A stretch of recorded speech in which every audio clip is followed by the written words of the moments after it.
Yo everybody, how's it going? In this video we're going to take a look at some beginner math rock tapping exercises. These are rudiments, meaning they contain the underlying skills that will help you to become a better tapper. So we'll look at things that will help you with your speed, your dexterity, and your power. And if you like the exercises today, then I've got more of this kind of content on my Patreon page, so be sure to check that out. There's a link in the description below. Anyways, let's get on to looking at the exercises. Our first exercise is really simple. We're going to work on 3 fingers, our index finger, middle finger, and ring finger. And the goal of the exercise will be to encourage you to tap with more than just one finger. So all we're going to do is tap notes on the 12th fret of the D string, G string, and B string. So I'm just going to tap into open notes on a loop like this.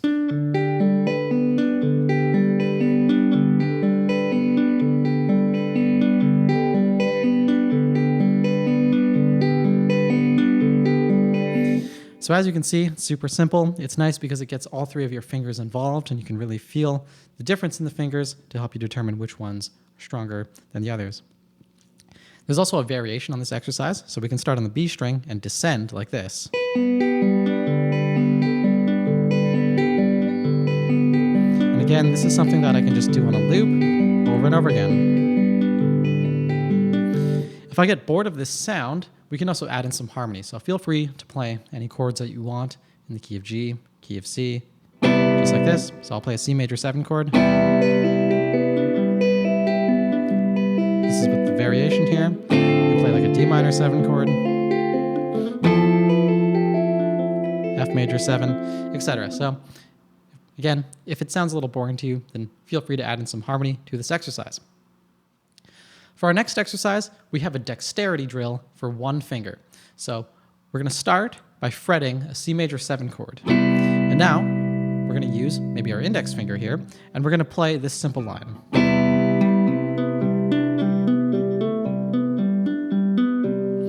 And then we can just loop that part. So again, all of these exercises are loopable. So I'll just play the harmony again.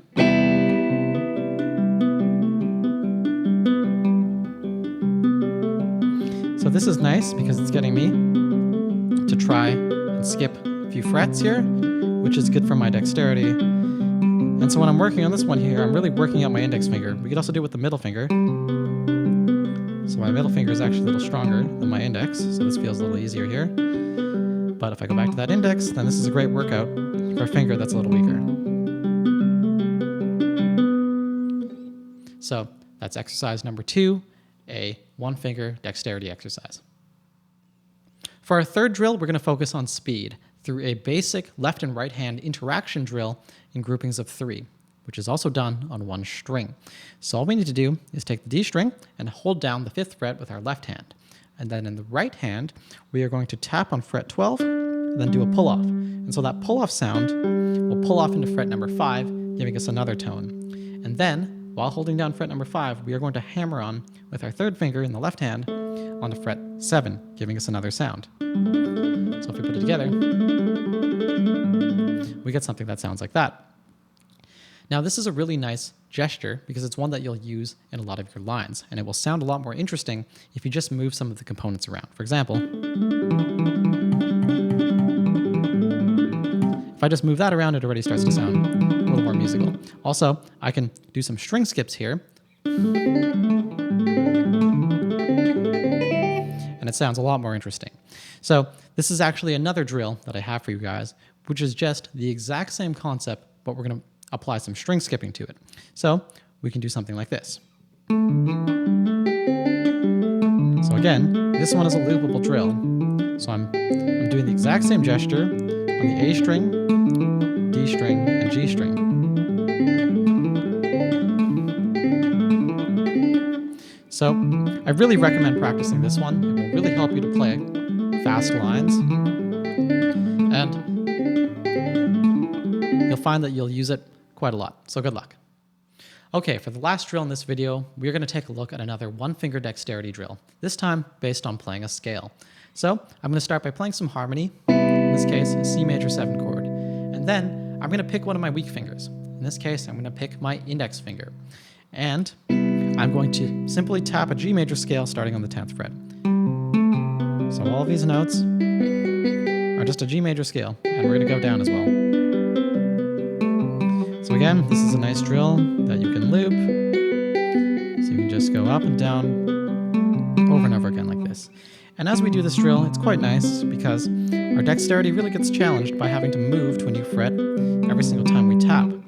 And there's some extra value in this drill as we're practicing a scale at the same time. So anytime that you can do two things at once, that's always really good and will give you some nice value. And if you've seen any of my videos on practicing scales, I always like to mention that you should always try and see the underlying scale with anything that you're playing, because the scale provides the notes that you can use to write your riffs, lines, and ideas. So this idea, or this exercise here, will really help you to practice that as we're trying to just carve out the scale. And if you want, once you have that scale really down, you can take some liberties here and try some skips and try and write some lines for fun. So again, this drill was just tapping a scale with one finger to work on some dexterity and also to help you visualize a G major scale on this portion of the fretboard. Alright folks, so there you have it. If you like this video, then please make sure to like, share, and subscribe as I put out a new video every single week. And if you want to support the channel, then be sure to check out my Patreon page. As I said before, I have more material like this there, so definitely check that out. And I just want to say as well, the Patreon page really helps me out. So for as little as $1 a month, you guys will have access to bonus content, like the tapping stuff, but you'll also have access to other things, like lesson notes, chord diagrams, essays, and things like that. And if you want to take a private lesson with me, I also teach lessons on Skype. There's a link to my email address in the description below. Anyways, thank you for watching. Catch you guys in the next video. Bye.